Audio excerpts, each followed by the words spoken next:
ما در دو جهان غیر خدا یار نداریم.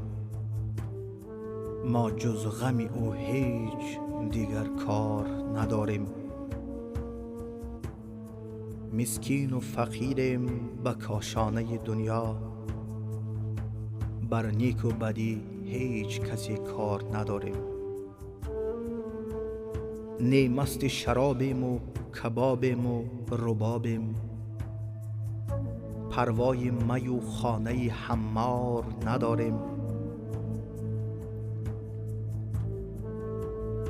گر یار وفادار نداریم عجب نیست، ما یار به جز حضرت جبار نداریم.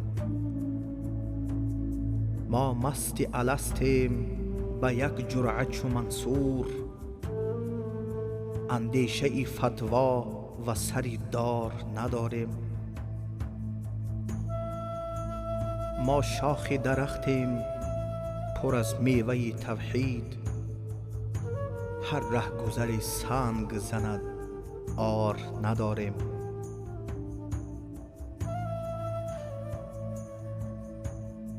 ما طوطی فکریم و شکرخاره مصریم، چون زاغ سیه میل به مردار نداریم. در باب دل خسته شمس الحق تبریز، ما خود به جز این شیوه و گفتار نداریم.